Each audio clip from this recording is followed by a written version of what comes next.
experienced sleeping paralysis? When the mind is all awake, but your body is still asleep and you're frozen in one place. You cannot move at all. It can be quite a horrifying ordeal.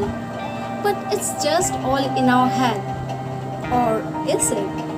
Well, for Nate and Ryan, they had their worst nightmares.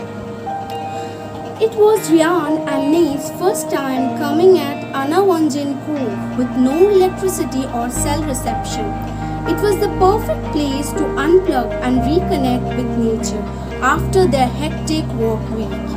Ryan had been particularly stressed lately to the point of having frequent nightmares, an episode of sleep paralysis, and Nate wanted to help him relax.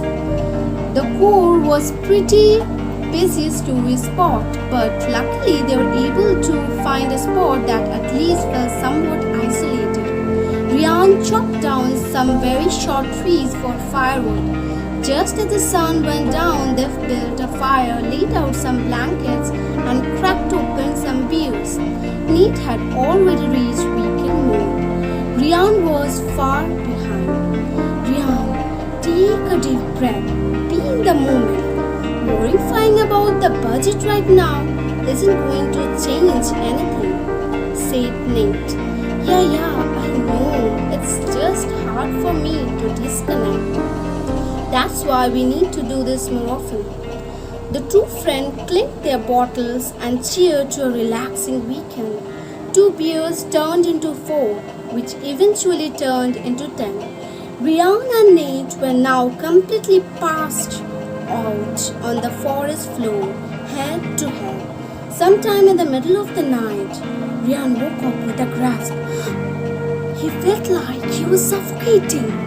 He tried to move his arms and legs, but they felt like concrete. He couldn't move his leg at all.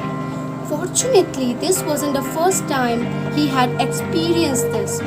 This is just a dream. A stress-induced nightmare.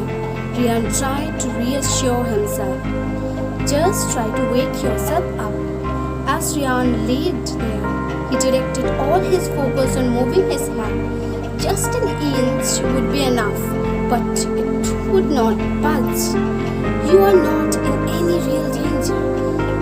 This will pass, he thought.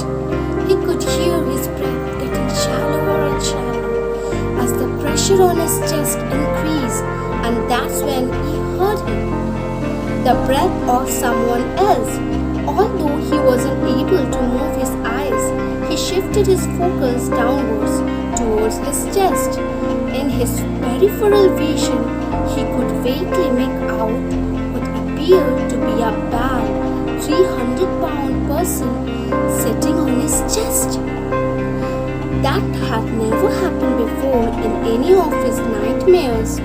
Ryan tried to call out to Nate, but his jaw was frozen shut. The figure now leaned over, coming into Ryan's view. This isn't real. This is just a nightmare and it isn't right, Ryan repeated over and over in his head. Then he heard the sound of footsteps approaching. Finally, Ryan thought Nate had woken up and was going to help. And the footstep walked over to the pile of the wood. Ryan heard the clink of metal and the footstep walked back to his feet. There was a moment of silence. And then the axe slammed right into his ankle. Again and again. The pain felt so unbearably real, but there was nothing Ryan could do but lay there until the nightmare ended. The next morning, Nate awoke, head pounding with hangover. The fire pit was still roaring. He could have sworn that it died before they passed out. He saw that Ryan was awake as well. So please tell me that you're able to disconnect and get some good sleep. Ryan? Nate shook his shoulder.